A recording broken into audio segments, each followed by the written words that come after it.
دوستانو نن په ورلد کپ 2023 کې د پاکستان او د استرالیا ترمنځ کومه لوبه وسوله.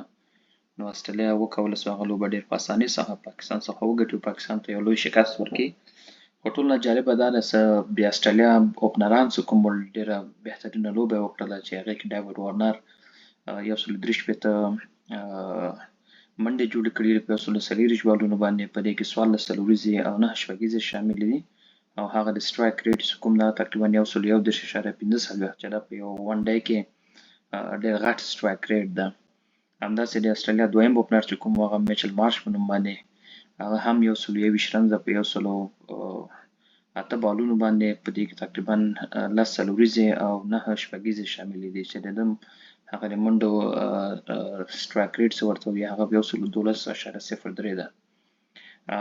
بیا د هغې څخه نور ګلن ماکسویل چې هغه تقریبا په 0 باندې آوټ شوی ده. سټیو سمیت چې کوم ده هم په 7 رنزونو باندې آوټ شوی.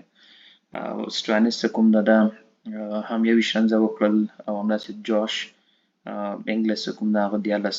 نو مارنس په نوم بل لوبغاړی چې د هغه تقریبا 8 منډې کړي. پیټ کمنز 6 او میچل سټارک 2، جوش هازلوود 0 او اډم زمپا 1 رنزه. په دې کې تقریبا چې ډېر په غټ تفاوت سره یعنې 25 اکسترا سي اضافه منډې ورته ورکړي، نو ټوټل 360 منډې کېږي. په دې کې چې کوم شاهنشاه افریدي بهترین بالینګ کړی و.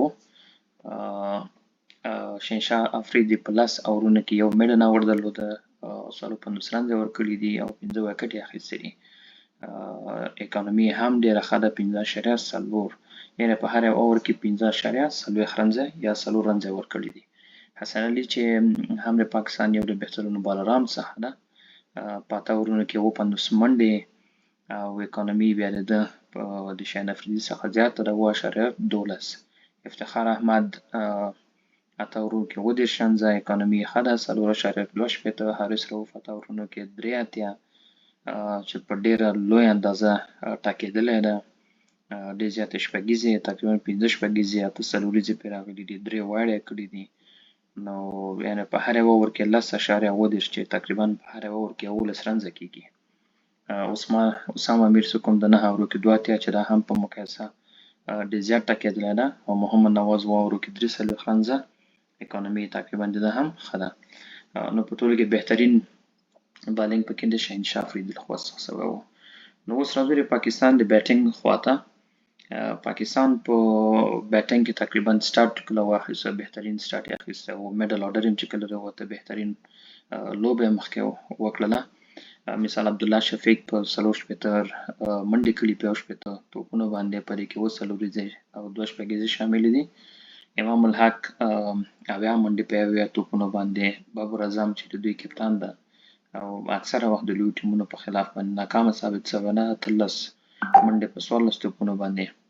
محمد رضوان په 40 توپونو 40 منډې او 15 څلوریزې شاملې دي. سعود شکیل په نوم نوی لوبغاړی ده، 10 توپونو باندې 10 منډې. افتخار احمد په 20 توپونو 26. تر افتخار احمد پورې یعنې څه ناڅه د دوی دا لوبه ښه روانه وه. د هغې څخه وروسته لوبه مکمل استرالیا لاسته ولوېدله. محمد نواز 14 منډې وکړې، اسامه میر په 0 آوټ شوی ده. شاهنشاه افریدي 10 منډې جوړې کړي، حسن علي 8 منډې جوړې کړي، حارث رؤف 0 باندې آوټ شوی ده. دوی تقریبا 19 اضافه منډې ورته ورکړي دي پاکستان ته. توپ اچونه کې بیا د استرالیا څخه تقریبا ښه توپ اچونه چې کړې هغه اډم زمپا کړې ده. 10 اورونو کې 53 منډې ورکړي دي او 4 نفر یې ورته آوټ کړي دي.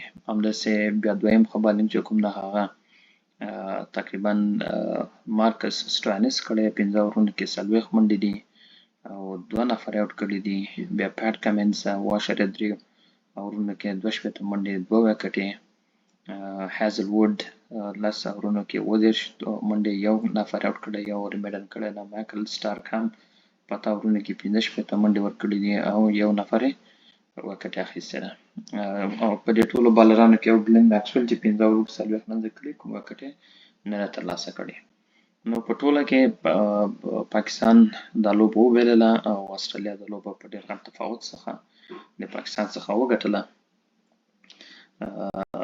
پاکستان تقریبا دا دویمه لوبه سوله چې بایلي یې او استرالیا دا لوبه د پاکستان څخه په 2 رنزونو په توپیر باندې وګټله او بهترینه لوبه یې وکړله.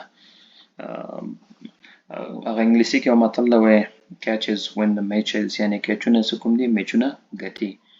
په شروع کې که خیال مو کړی وي دا میچ تاسو کتلی وي د شهنشاه افریدي لخوا د ډیوډ وارنر کیچ ووته، خو متاسفانه پاکستان لوبغاړي ونه سو کولی کیچ ترلاسه کړي. نو همدا دلیل سو چې د استرالیا دوه لوبغاړي چې کوم ډیوډ وارنر او مایچل مارش چې کوم وو دواړو تقریبا یو 123 او بل 121 رنزونه وکړل. مننه.